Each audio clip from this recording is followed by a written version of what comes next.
ओम नमः शिवाय। हमारे सनातन हिंदू धर्म में कई व्रत त्योहार मनाए जाते हैं। हिंदू धर्म में महिलाओं के लिए करवा चौथ का विशेष महत्व है। करवा चौथ के दिन करवा चौथ व्रत की कथा का अवश्य श्रवण करना चाहिए। करवा चौथ के दिन करवा चौथ व्रत की कथा सुनने से ही व्रत का पूर्ण फल प्राप्त होता है। तो आइए सुनते हैं करवा चौथ व्रत की कथा। करवा चौथ व्रत की पहली कथा प्राचीन समय की बात है। एक साहूकार था जिसके 7 बेटे और 1 बेटी थी। सातों भाई व बहन एक साथ बैठकर भोजन करते थे। एक दिन कार्तिक की चौथ का व्रत आया तो भाई बोला कि बहन आओ भोजन करें।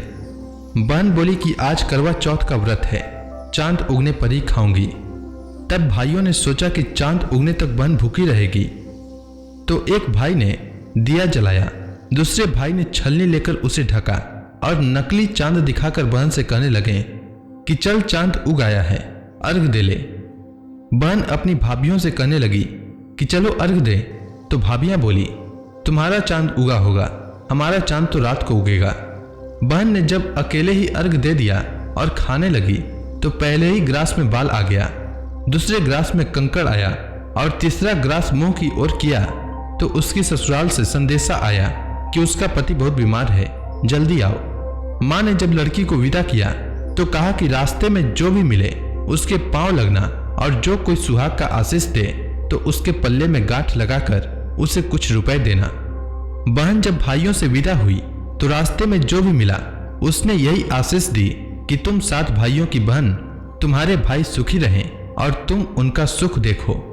सुहाग का आशीष किसी ने भी नहीं दिया। जब वह ससुराल पहुंची तो दरवाजे पर उसकी छोटी ननद खड़ी थी।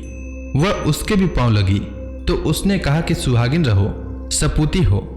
तो उसने यह सुनकर पल्ले में गांठ बांध दी और ननद को सोने का सिक्का दिया।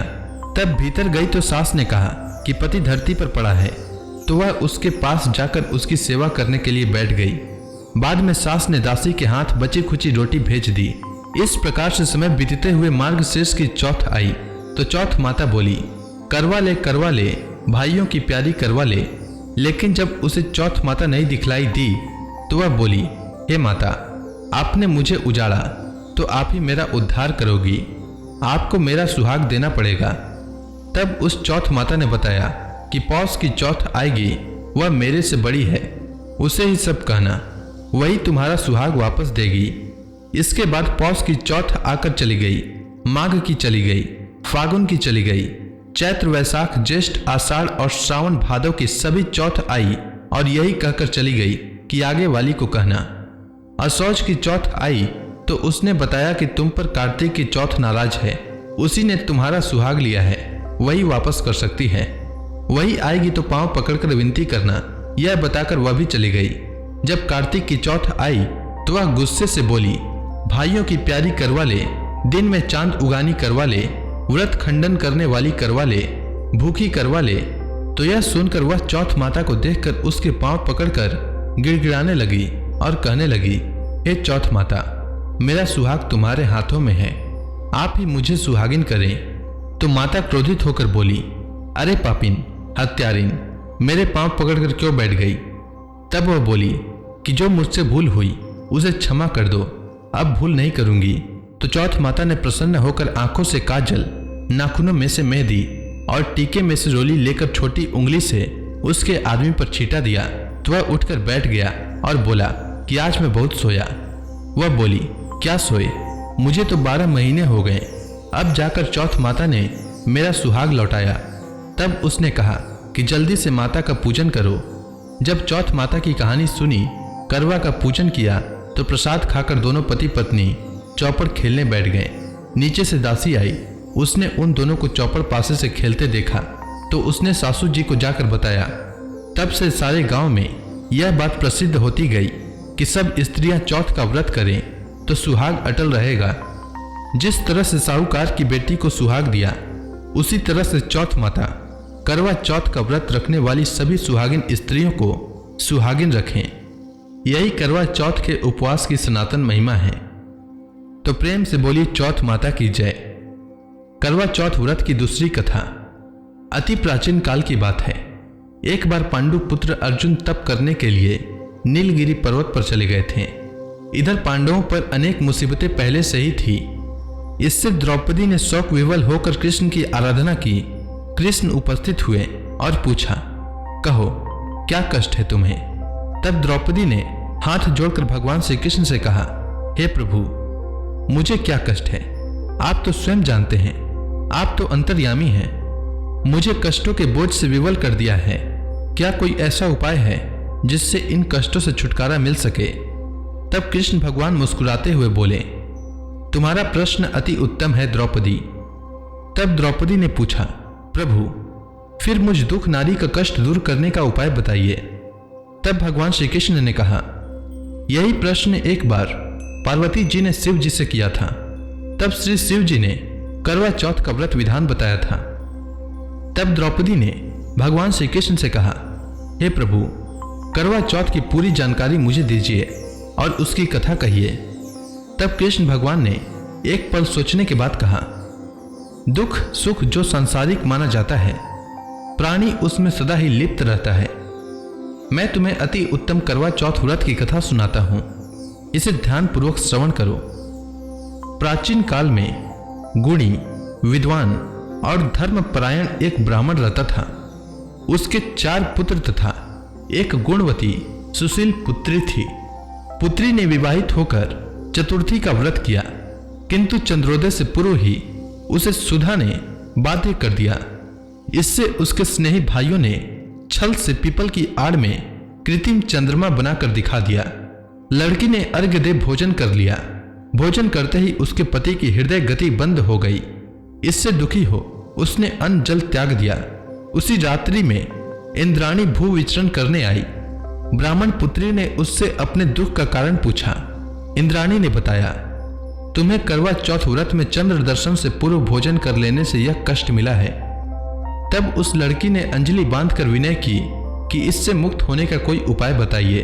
इस पर इंद्राणी ने कहा, यदि तुम विधि पूर्वक अगली करवा चौथ का व्रत करो तो तुम्हारे पति पुनर्जीवित हो जाएंगे। कन्या ने ऐसा करने का वचन दिया तो उसका पति स्वस्थ हो गया। इस पर उस कन्या ने वर्ष भर प्रत्येक चतुर्थी का व्रत किया और अनंत अखंड सुहाग प्राप्त किया।